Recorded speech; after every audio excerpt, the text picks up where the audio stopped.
Bueno, tenemos como invitada en nuestro coloquio ahora a Rosana Gavillo, que nos va a mostrar su trabajo Ruptura de simetría y condensación de Bose-Einstein en el gas ideal de Bose. Por favor, Rosana. Gracias. Bueno, gracias por venir a esta exposición. Como Marco dijo, este corresponde al trabajo de tesis sobre la ruptura de simetría y condensación de Bose-Einstein. Esto en el gas ideal de Bose. Primero la pregunta es, ¿qué es la condensación Bose-Einstein? Algunas partículas, los bosones, tienen una particularidad, suelen situarse en el mismo estado. Esto ocurre a bajas temperaturas, el estado fundamental o de mínima energía. Al hacerlo, condensan, ¿sí? Y pierden movilidad. A partir de esto, a bajas temperaturas, las partículas pierden su individualidad y se comportan como un gran átomo condensado o superátomo. ¿Ya? La comparación es cierta toda vez que el sistema es descrito por una función de onda, como correspondería a un solo átomo. Aquí en esta ilustración hay evidencia de condensación, es una distribución de velocidades de átomos en una nube de átomos de rubidio 87, enfriados por evaporación. Esta corresponde antes de la fase de condensación. Aquí, como recién dije, esto muestra distribuciones de velocidades. Aquí la distribución, antes de la condensación, la distribución es isotrópica, como corresponde a un gas en equilibrio. La isotropía corresponde a una característica de algunos cuerpos cuyas propiedades físicas no se alteran, ¿sí? No se alteran dependiendo de la dirección en la que estas son examinadas. Aquí al medio ya está la fase y aquí ya hay condensación. Como pueden ver, aquí predomina el comportamiento ondulatorio por sobre el corpuscular. Aquí hay una fracción de átomos con velocidades próximas a cero. Cuando sigue la evaporación, aquí llegamos a una fase casi pura.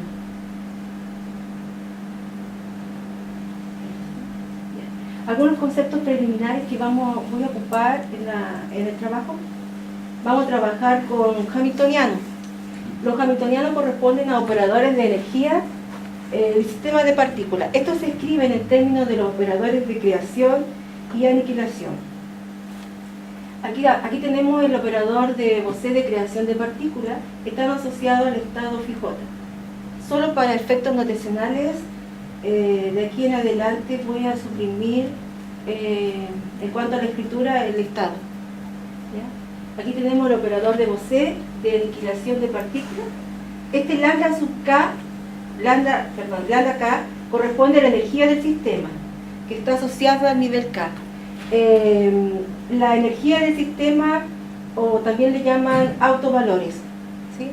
En analogía con el álgebra lineal, corresponde a los valores propios. ¿Ya? También aquí tenemos el operador de números, que está asociado al estado Φ y se define como la composición de estos dos operadores de creación y aniquilación, con n el número total de partículas.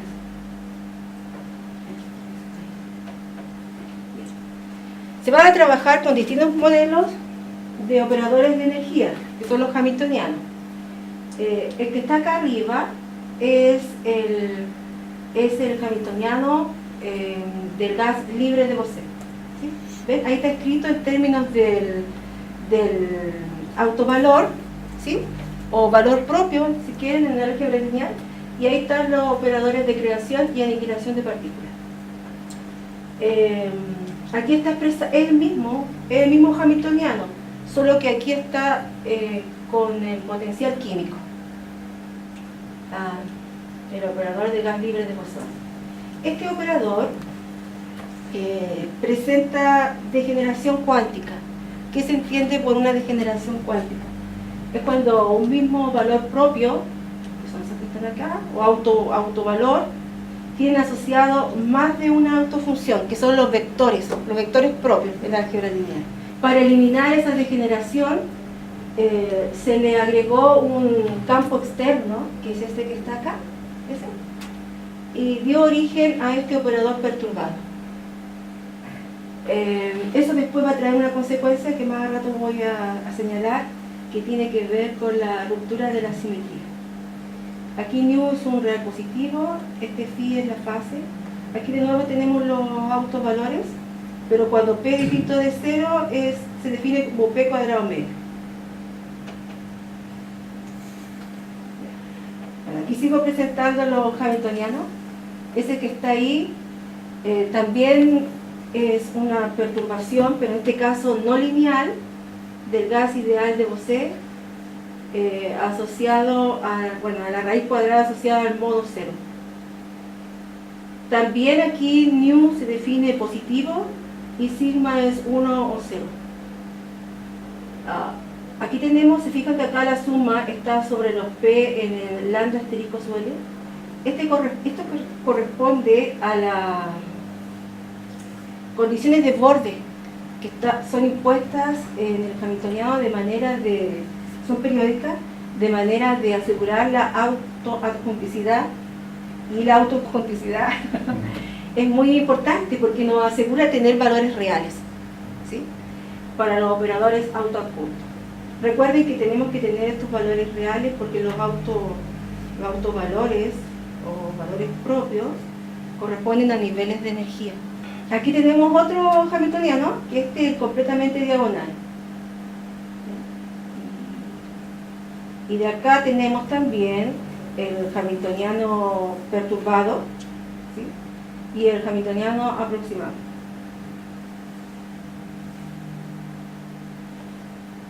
Cuando recién les presenté el hamiltoniano correspondiente al gas libre de Bose, que era este que está aquí, ¿sí?, aquí cuando está con el potencial químico, les dije que este, además de tener una degeneración, no tenía ruptura de simetría, ¿sí? Entonces, cuando se hizo lo siguiente, cuando se le perturbó, agregándole este campo externo, provocó una ruptura de simetría. Entonces se habla mucho de lo que es la simetría del sistema. ¿Qué es la simetría del sistema? Existe, dice, una ley de conservación que es una invarianza de sistema frente a un grupo de transformaciones. Obedece a una ley de conservación. Aquí el hamiltoniano del gas libre conmuta con número total de partículas. ¿Pero qué representa esta invarianza? Que corresponde a la ley de conservación y de la simetría del sistema.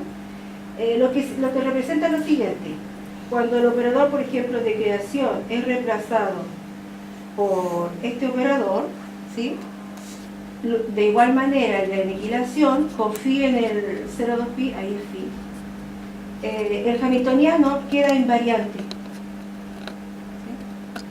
¿sí? Estas son las transformaciones de Gauss. Sí. La simetría de un sistema de partículas implica una regla de selección, y la regla de selección es la siguiente.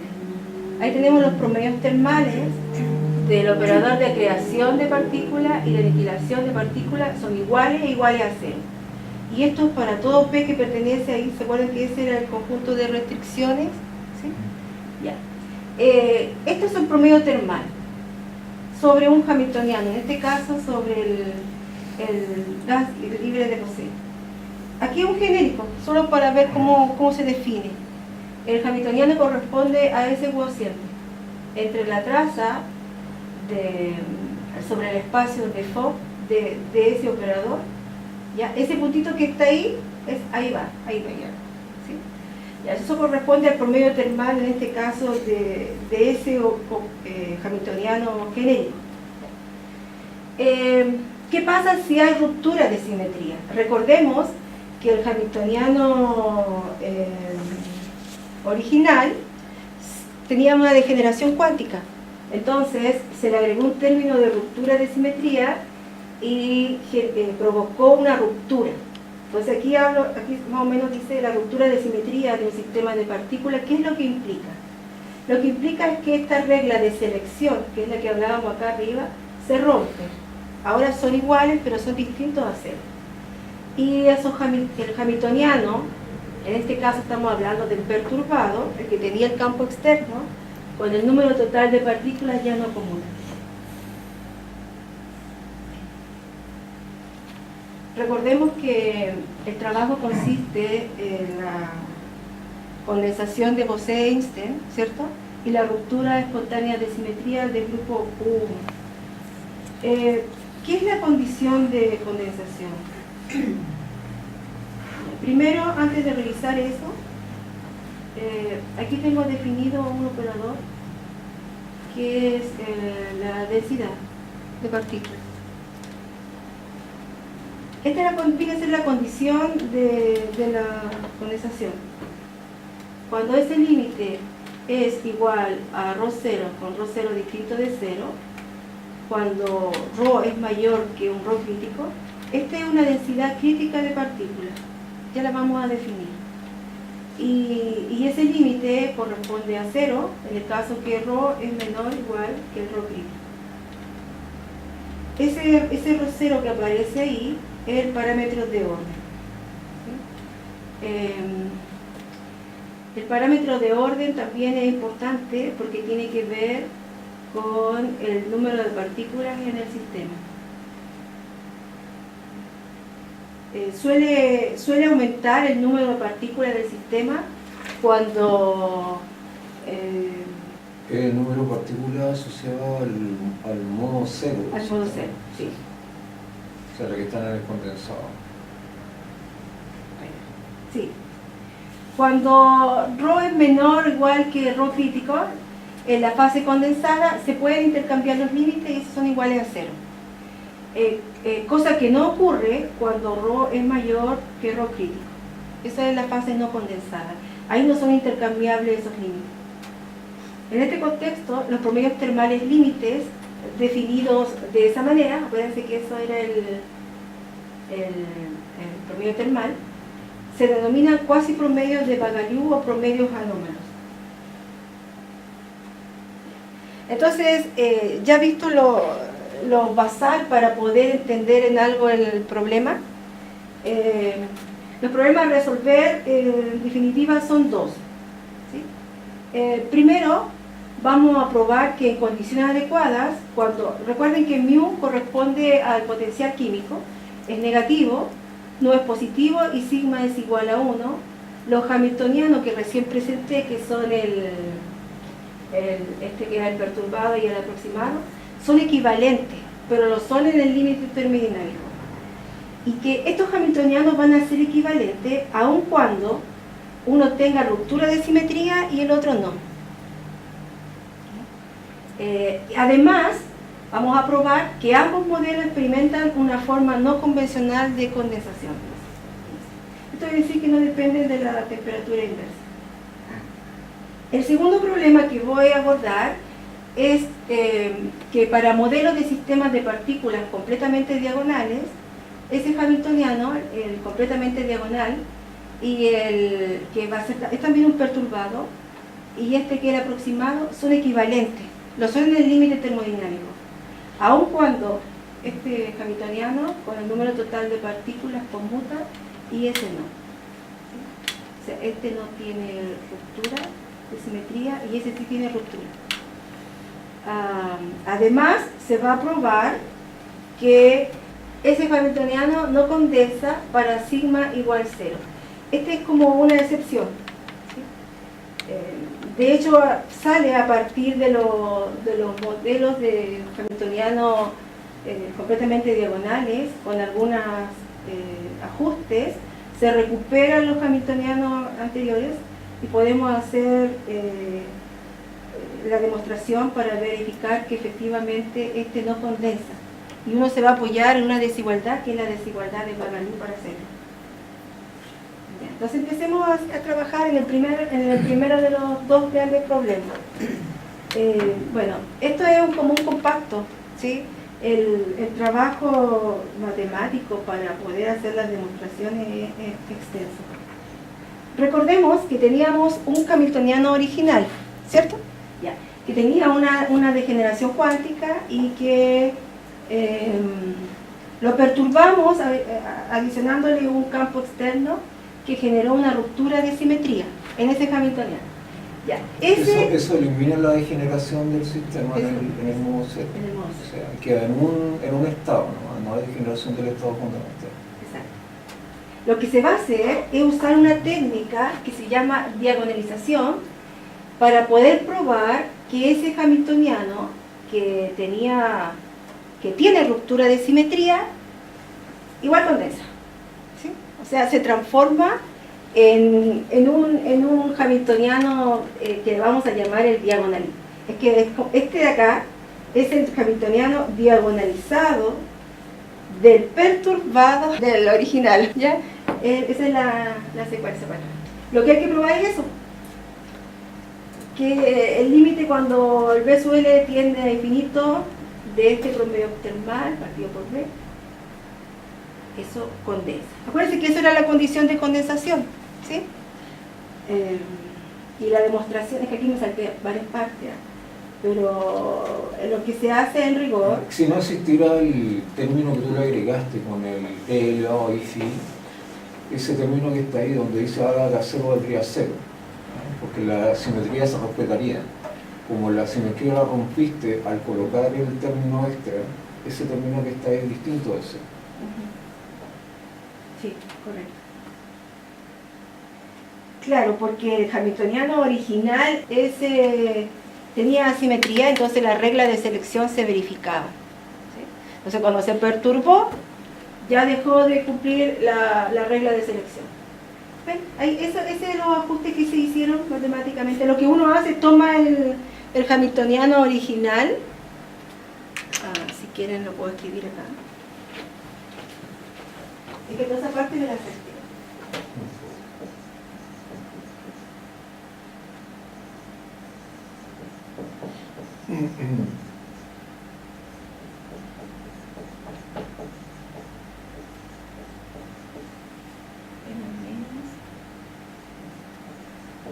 Aquí está el campo externo, ¿cierto?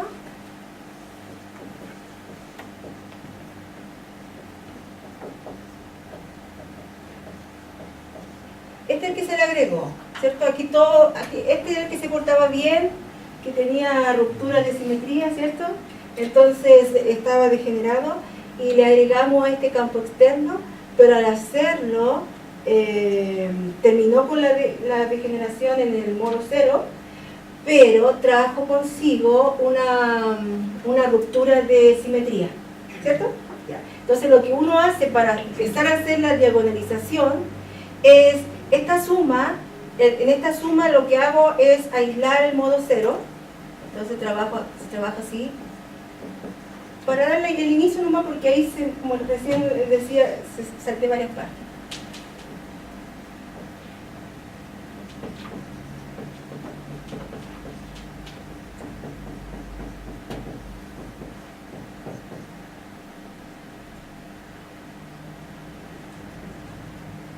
Y ahí no alcanzó.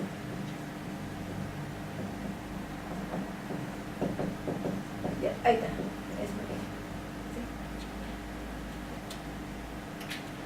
Después uno empieza a trabajar, después trabaja en el modo cero. ¿Ya? Aquí cuando uno trabaja en el modo cero, en ese nivel de energía esto es cero. Entonces al final me va a quedar toda esa suma.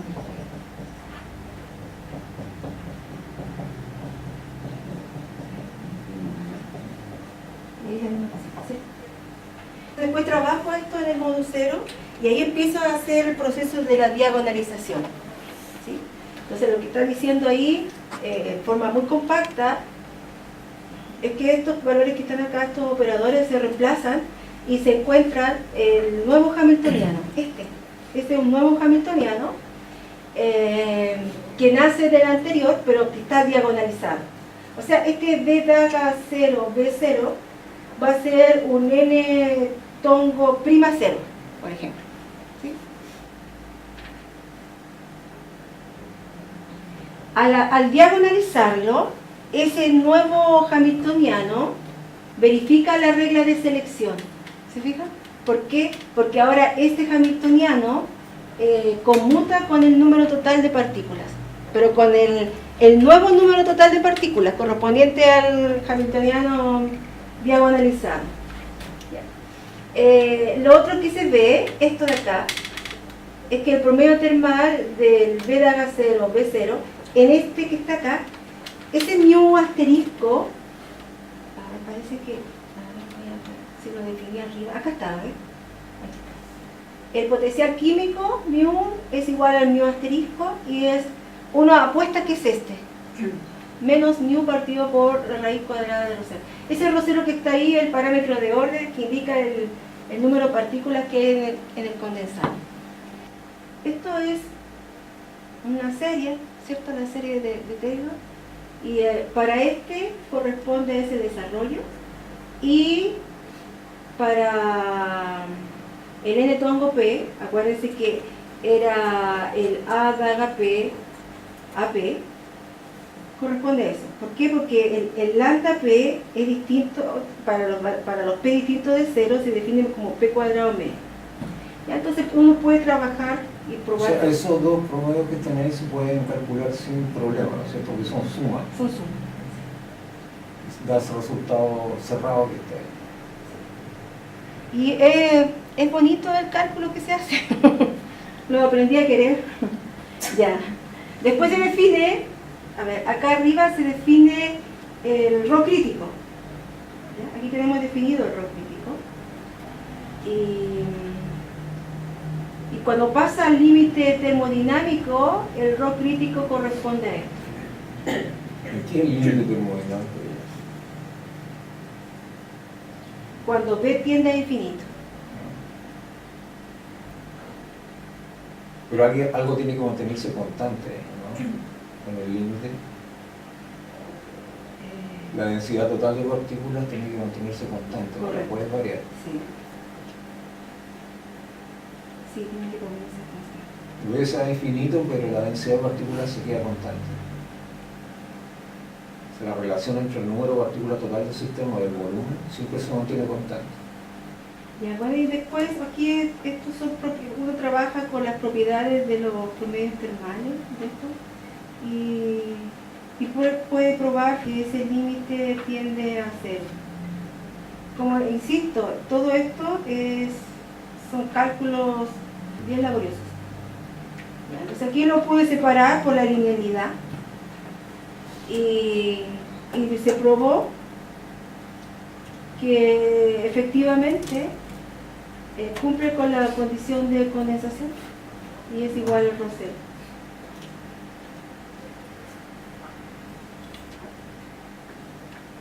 Acuérdense que había dicho que íbamos a trabajar con estos dos operadores. Uno que era el perturbado del gas ideal de Bose y el otro que es el aproximado, que también obedece a una perturbación pero no lineal asociada al modo cero.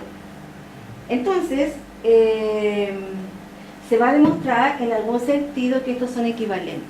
Y aquí empezamos. Recién probamos que el perturbado condensaba, ¿cierto? Y lo hacía con ruptura de simetría. Ahora vamos a ver qué dice este teorema. Dice que cuando tenemos sigma igual a 1, el potencial químico negativo, en esta ecuación que define al hamiltoniano aproximativo, en el límite termodinámico, la presión aproximada es igual a esto, menos mu cuadrado partido por 1. Y este que está acá corresponde a la presión, aquí está, la presión del gas ideal de Bose, excluyendo el término de momento cero. Eso es lo que uno va a probar. Pero para probarlo, se apoya en el teorema de grandes desvíos y en el principio de Laplace. Ahí está, el principio de Laplace. lo que dice es que si tenemos una función g definida en un intervalo i, AR, una función continua sobre un intervalo i acotada superiormente, es decir, g de x menor o igual que m para alguna constante m y para todo x en el intervalo dominio. Se asume que existe un alfa positivo, de forma que para valores grandes y positivos de x eso se verifica. Cuando todo esto sea verificado, ese límite es igual al supremo sobre la x que pertenecen ahí del g de x. Esto nosotros vamos a poder trabajar para conseguir demostrar que la presión aproximada es efectivamente la que está ahí en la tesis.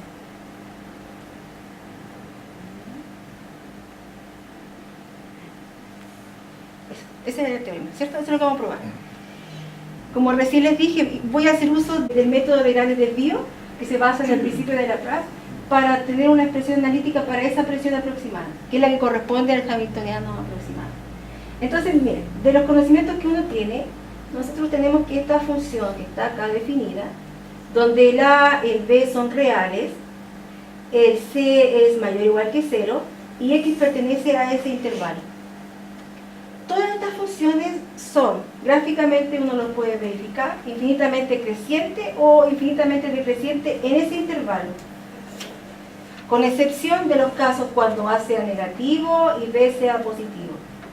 Precisamente esa es la excepción que nos sirve para poder empezar a construir, porque eso es lo que yo quiero hacer aquí, es construir esa función que está acotada. Lo que se hace es construir esa sucesión de funciones que están definidas en ese intervalo y se hace de esa manera. ¿Ven? Aquí, este mu menos lambda 0, aquí el lambda 0 es igual a 0, ese hace las veces del A, claramente negativo porque mu está definido negativo. El 2 nu es positivo, toda vez que nu es positivo, y ese es el C, del cual habla acá arriba. Construida ya esa sucesión de funciones, empiezo a ver, calculé la primera derivada, la segunda derivada, ¿ya? Recuerden que nu es positivo, lo mismo que b, por lo tanto la segunda derivada me da negativa. Lo que está diciendo es que el GL de X es una función cóncava que alcanza su máximo global aquí. Ahora lo interesante es ver que lo haga en el intervalo dominio. Recuerden que es desde el 0. Entonces, para valores lo suficientemente grandes de B, efectivamente este X asterisco es mayor o igual que 0. ¿Ya? Y el GL se define así. Después, ¿qué hago? Como este X está en el dominio de definición, el límite cuando B tiende a infinito del supremo de los GL sobre los X que están en ese intervalo va a ser igual al supremo sobre el mismo intervalo de los GL de X asterisco. Y eso nosotros, recuerden que aquí cuando aplico el límite, recuerden que el lambda 0 es 0, ¿cierto? Entonces al aplicar el límite me queda menos mu cuadrado partido por mu. Ahí está. ¿Sí? Eso para mu negativo y el lambda 0 es 0. Y aquí se hace el mismo ejercicio de recién, todo eso que está ahí. Lo que hago es, tomo esta que está acá, miren, eso es la definición de la presión aproximada. ¿Sí? Esa es la presión aproximada. Como la presión aproximada, la definición es 1 partido por beta b, el logaritmo natural de la traza sobre el espacio de Fock del exponencial de menos beta, y ahí debe aparecer el mismo hamiltoniano correspondiente a esa presión, que es el aproximado, ¿cierto? Ya, acuérdense que ese tenía una perturbación no lineal asociada a la raíz cuadrada del número de partículas de modo cero. Miren, es una traza. Entonces es una sumatoria, ¿ya? Es una sumatoria, desde n igual 0 hasta infinito. Y lo único que hice acá fue anotar el hamiltoniano aproximado. Ahí está, ¿ven? Ahí está. Lo que pasa es que aquí la separé, hice el mismo ejercicio de ella. Lo separé, esta suma, la separé, aislé el modo 0 de los restantes p distintos de 0. Eso es lo que hice ahí. Entonces, voy a trabajar en el modo 0. Esa es la historia. Y al hacerlo, acuérdense que nosotros construimos una función que estaba acotada, ¿cierto? ¿Sí? Aquí viene la magia, miren. Ese en el modo 0, ¿ven? Ahí le agregué la perturbación no lineal asociada a la raíz cuadrada del modo 0. Ya. Entonces, lo que hago aquí, miren, aquí cuando aparece el exponencial de beta, le agrego el b correspondiente al volumen, ¿sí? Como lo agregué acá, para que me quede la misma expresión que está allá arriba, es un artificio nomás, aquí se lo divido acá, igual cosa acá arriba. Pero lo increíble de esto es que eso que apareció ahí es exactamente el g, nuestra función que teníamos, que habíamos construido, ¿cierto? En el n tongo 0 partido por b. Y eso es el ρ 0, ¿sí? Esa es la densidad de partículas en el nivel 0. Y por el principio de Laplace, eso que en el límite termodinámico, esto me da el supremo sobre el ρ 0, que es mayor o igual que 0, como que tiene que quedar más bajito, del g de ρ 0. Y eso es lo que vimos antes, menos μ cuadrado partido por μ. Acuérdense que la presión aproximada la habíamos separado en el modo 0 y los restantes. Pero en el modo 0 lo acabamos de probar, que es exactamente eso, ¿sí? Para eso hicimos la magia de construir las funciones acotadas, y eso que corresponde, eso que está ahí, eso en el límite termodinámico corresponde a la presión ideal, excluyendo el término de momento cero. Ahí está. Entonces, ¿qué hemos hecho hasta el momento? Bueno, en este caso solo probamos el teorema, que la presión aproximada correspondiente al hamiltoniano aproximado es esta. Después tengo otro, acuérdense que tengo que demostrar que el problema 1, que de alguna manera esos hamiltonianos son equivalentes, ¿sí? Y que ambos experimentan condensación de Bose-Einstein. El teorema que tengo acá, sigma es igual a 1 y mu es negativo, con mu positivo. El gas libre de Bose condensa, sí, solo sí, el gas perturbado de Bose que no interactúa condensa. Esa es la presión ideal límite. Lo que se hace acá, para poder demostrar lo que está expresado acá atrás, lo que yo hice fue trabajar con las presiones. ¿Sí? Las presiones del gas ideal correspondiente al hamiltoniano perturbado y al aproximado. Y los derivé para trabajar con las respectivas densidades, ¿sí?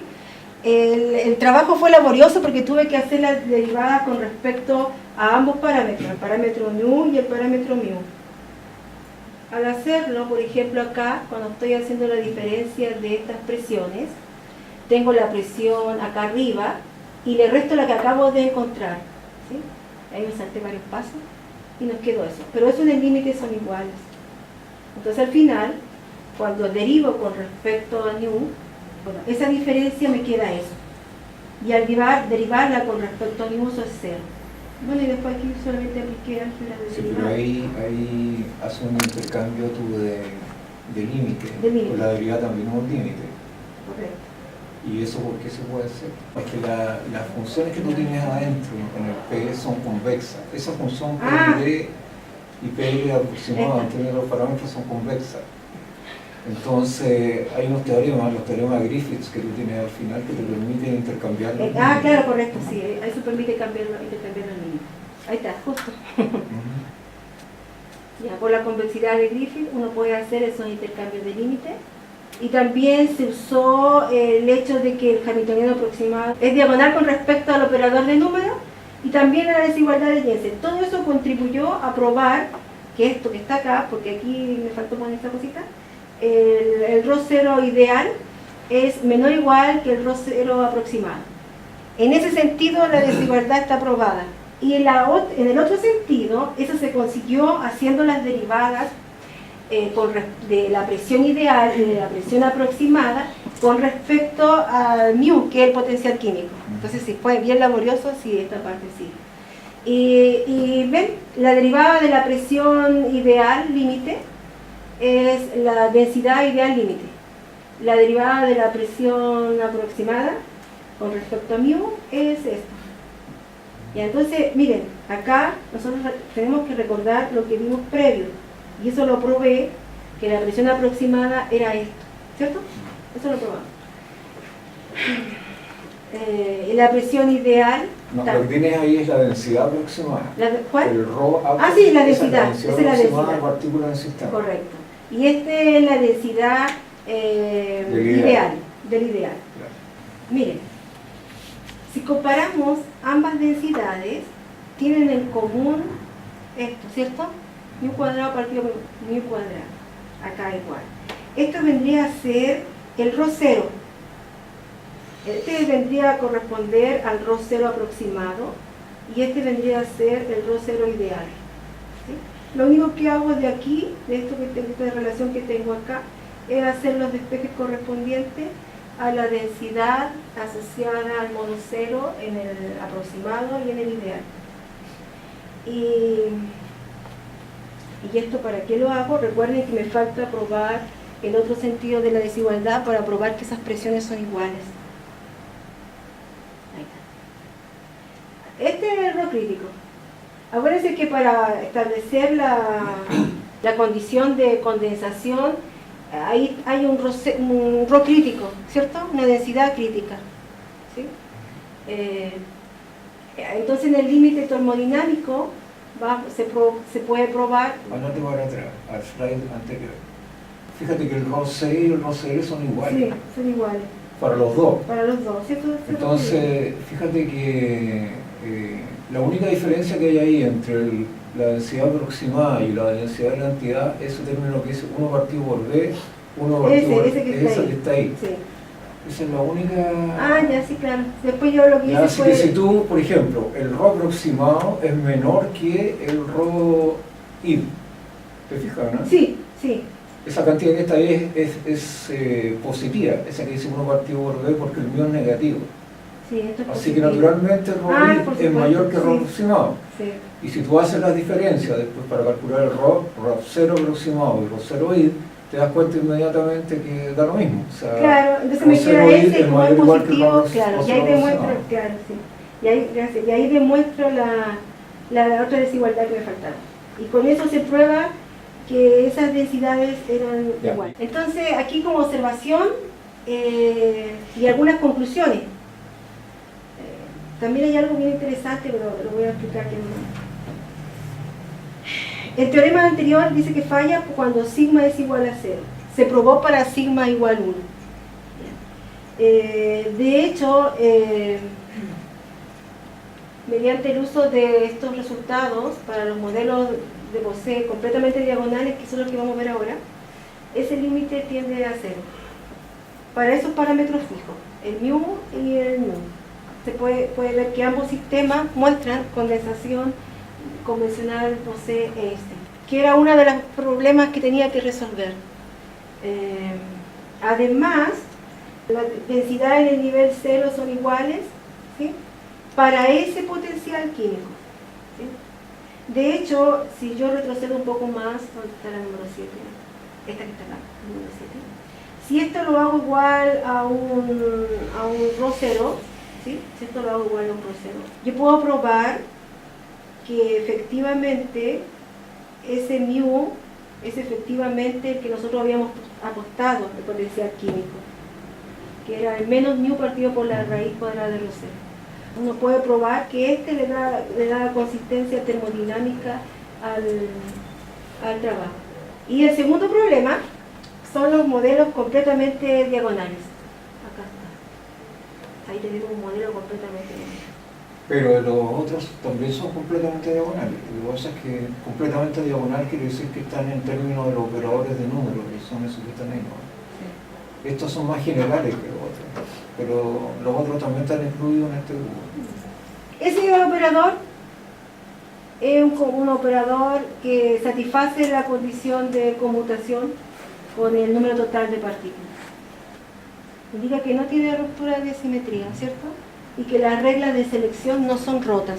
Por lo tanto, los promedios termales de los operadores de creación y de liquidación de partículas son iguales y no iguales a cero. Ahora, se definen a partir de este hamiltoniano dos nuevos. ¿Sí? Miren, lo mismo que habíamos visto previo, era la perturbación que hicimos en el primer hamiltoniano, en el original, y esta que era la no lineal. Entonces, por eso es que como se les puede llamar igual, este vendría a ser el completamente diagonal perturbado y ese es el aproximado. Ahí está, lo que recién les decía. Este es sin ruptura y ese tiene ruptura. Miren, para mu positivo, esas presiones son iguales. Entonces hay uno, para poder demostrarlo, me apoyé en esa desigualdad. Está por acá abajo. Ahí está. Ahí está.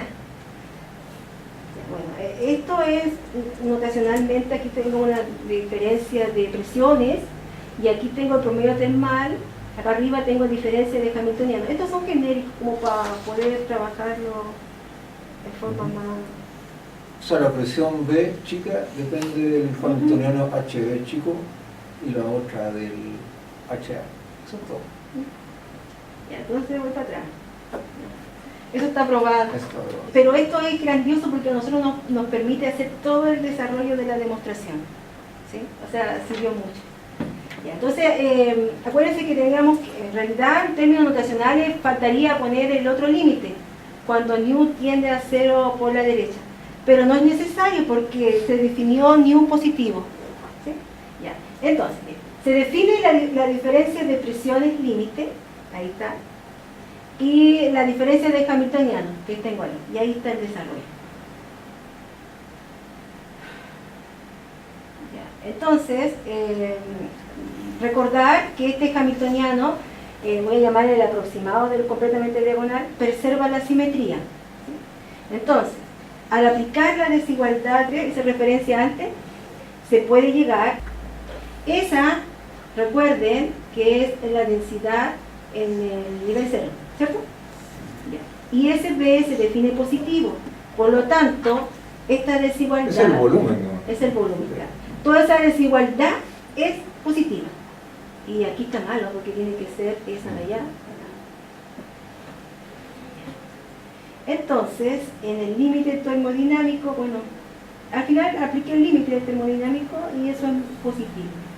Después pruebo la desigualdad de Bagalu en el otro sentido, ¿ya? Al final esto me queda lo mismo porque esa es la diferencia de los hamiltonianos, ¿cierto? Lo único que el desarrollo lo hago a partir de los nuevos datos. Y los nuevos datos dice que ese hamiltoniano que está ahí, que es completamente diagonal, no conmuta con el número de partículas, por lo tanto la regla de selección ahí se rompe. Al final me quedan estos promedios. Pero esos promedios, esos promedios cada uno es rho0. Es rho0. Es raíz, claro, es raíz de rho0 L. ¿Tú lo tenías antes? Sí, te parece un robot. No, si lo tenías antes. Lo tenías antes, ahí está.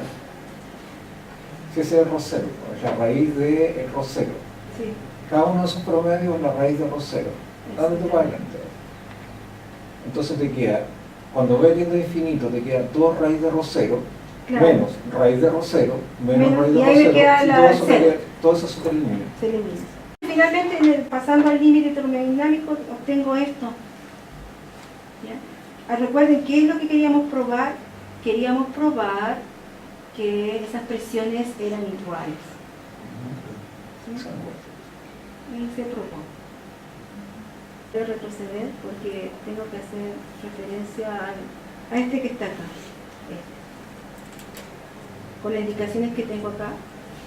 Cuando A es 0 y B de P es 0, la ecuación es 6 y 7, para todo P se recupera el caso, dice, del gas libre de Bose. dado por la ecuación 2. Y eso me lleva a ese corolario, es una consecuencia de la otra. Miren lo que prueba esto. ¿Qué era esto? Recordemos. Estaba dentro de las condiciones de condensación, ¿sí? Y cuando era 0 indicaba que no condensaba, ¿cierto? Y eso ocurre con el sigma igual 0. O sea, no se cumple la... No se cumple. Y esa es la excepción de los casos que vimos antes. ¿Y algunas conclusiones?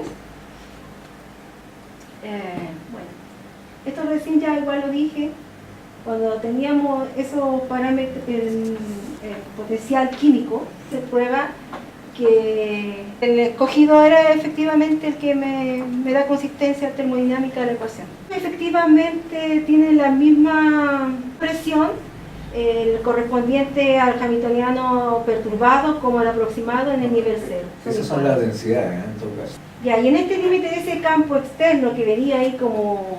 venía a terminar con la degeneración cuántica, trajo consigo una ruptura. Ese de ahí, miren, se reemplaza por ese que está ahí, que es la perturbación no lineal asociada al modo 0. Y probamos nosotros que ambos sistemas son sometidos a condensación no convencional. ¿Por qué se llama no convencional ahí? Porque no dependen de la temperatura inversa. Aunque cuando uno prueba la consistencia del potencial químico, se da cuenta que en el desarrollo sí efectivamente está involucrada la... Cuando está al límite finito, antes de que pase al infinito, la temperatura siempre aparece. Cuando llega al infinito en el volumen, en el límite termodinámico, la influencia de la temperatura desaparece. Pero los sistemas infinitos no existen. Bueno, y estos son los teoremas, las cosas que... Esa es la desigualdad. Sí. Esa es la I. Bueno, eso es un compacto de lo que estoy trabajando. Fíjate que el rosero, ese término que tienes ahí, hay una conclusión bien interesante. En el hamiltoniano, sí, no es el que tiene el término que rompe la simetría. Ya, el otro. Si tú tratas ese sistema, tú puedes definir un parámetro de orden, olvídate de eso. Acuérdate solamente que dice raíz de n0 más 1 partido por b. Entonces, cuando nu es mayor que 0, el parámetro ese raíz de el promedio de la raíz de n0 más 1 partido por b en el límite, cuando el sigma vale 1, ese es distinto de 0, ¿no es cierto? Y cuando mu es menor que 0, es 0. Entonces, olvídate del sistema original, olvídate de eso. Míralo como si estuvieras estudiando solamente el sistema perturbado con raíz de n0 más 1 partido por b. Ahí también tienes un parámetro de orden definido de nuevo ahora. Nuevo, es un parámetro de orden nuevo, que vale 0 para un rango de valores de mu y que vale distinto de 0 para otro rango. O sea, tienes una transición de fase independiente para el sistema perturbado. O sea, se pega un salto. Entonces la pregunta ahí es ¿cuál es la simetría que se rompe en ese caso? Es que debe haber una simetría detrás. Entonces la pregunta es ¿cuál es la simetría que se rompe? No es la misma simetría del otro. ¿Eso da para otro trabajo más? ¿De más? ¿Un año más? Sí, ¿Un año más? ¿2 años? No, este es tu año. Este es mi año. ¿Alguien tiene consulta? Aplaudámoslo primero. Por lo que ha sufrido, consulta, comentario. En realidad, sabes que yo no me había dado cuenta de eso hasta ayer, así que, sí, que en realidad es un parámetro de orden. Hay un tipo de simetría que se llama flip, que es como si fuera el nu, es como si fuera un spin que apunta para arriba o para abajo, y eso se indica fijando el signo, pero habría que verlo bien, ¿ya?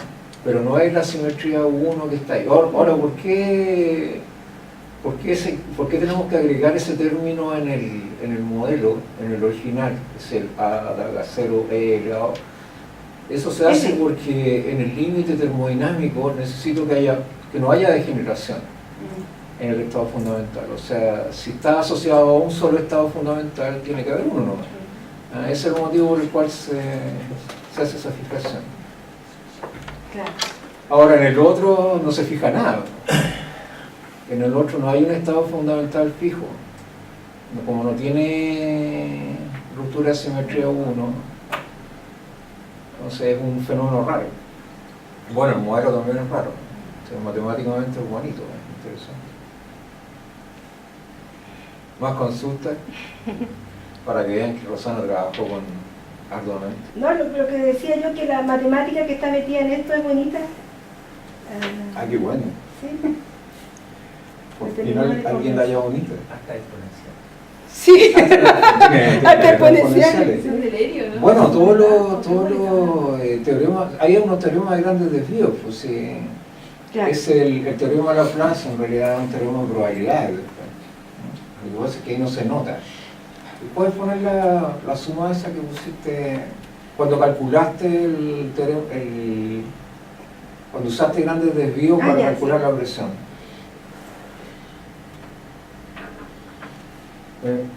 Cuando se construye la función acotada. Cuando se construye la función, en realidad, ahí, cuando tú estás metida ahí, en realidad tienes que definir una función de probabilidad y hacer ahí está puesto heurísticamente, ¿no? O sea, si se ve, se entiende más, ¿no? Sí, La de que hecho- uno partió por B, esa suma se va a transformar en una integral después. Eso con que está respecto ahí. a una medida. Sí, es mentira, sí. Ya, entonces, esa es la gracia.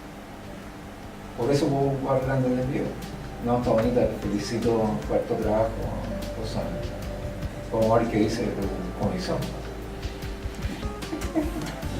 Bueno, agradezcamos a la Rosana otra vez su esfuerzo. No, o sea,